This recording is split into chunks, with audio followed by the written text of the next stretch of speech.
วัดเอราวันนานารามบ้านดงคำสร้างเมืองหาดไซโฟงนครหลวงเวียงจันทร์จัดบุญกฐินสามัคคีประจำปี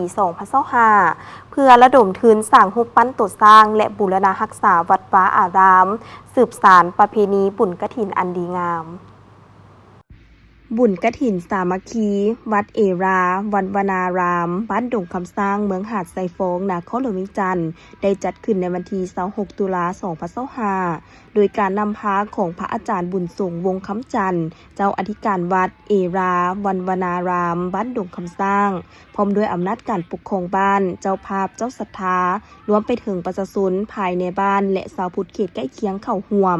พระอาจารย์บุญส่งวงคำจันทร์เจ้าอธิการวัดเอราวันวนารามบ้านดงคำสร้างได้กล่าวว่า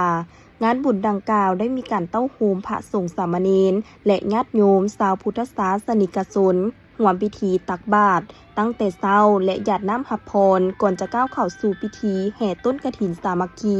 อ้อมศาลาวัดแล้วทอดถวายแก่วัดเพื่อสมทบทุนวัตถุปัจจัยนำไปสร้างรูปปั้นตัวสร้างและบูรณะรักษาวัดวาอารามสืบสานประเพณีบุญกฐินอันดีงามและเป็นสถานที่อันสมบูรณ์สำหรับการประกอบพิธีทางพุทธศาสนาในอนาคต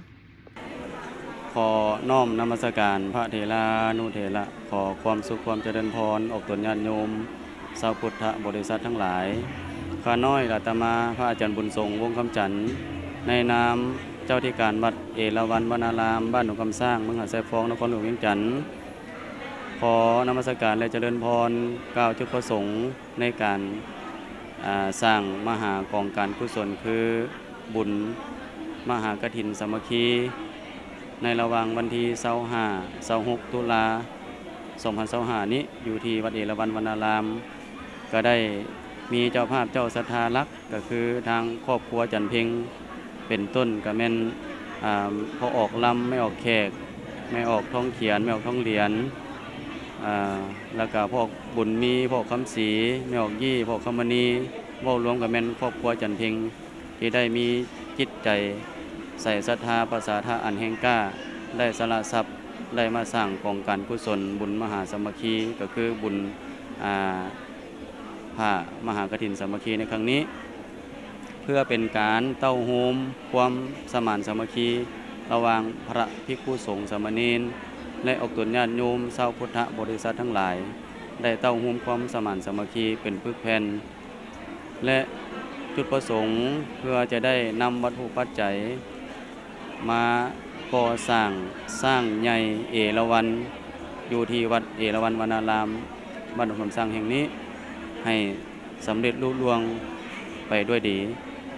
และการปีนี้เป็นปีที่พิเศษที่ญาติโยมเต้าโฮมขับขานหนาแน่นมวลซืนฟดฟื้นในการสมานสามัคคีและรักษาฮีตของประเพณีซึ่งนอนอยู่ในฮีต12ของ14ฮีตยีของเกียง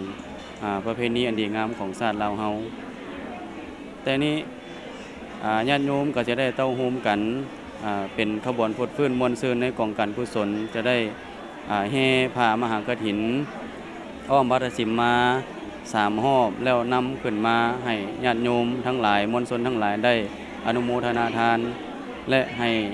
ถวายแด่พระสงฆ์ได้อนุโมทนาปัตตานุโมทนาและประกอบพิธีกรรมทั้งศาสนาตามธรรมวินัยเป็นลำดับการสืบไปท้ายสุดนี้ข้าน้อยอาตมาขออำนวยอวยพรไสให้แก่ญาติพี่น้องอกตนญาติโยมทั้งหลายจงมีสุขภาพพลานามัยที่สมบูรณ์แข็งแรงสำเร็จทุกหน้าที่การงานปรารถนาสิ่งหนึ่งประการใดอันเป็นไปทั้งชอบประกอบด้วยธรรมแล้วก็ขอให้ความมุ่งมั่นปรารถนาของท่านจงประสบผลสำเร็จทุกประการพร้อมด้วยให้มีอายุวันนะสุขาภละทุกคนทุกท่านขอเจริญพรนมัสการ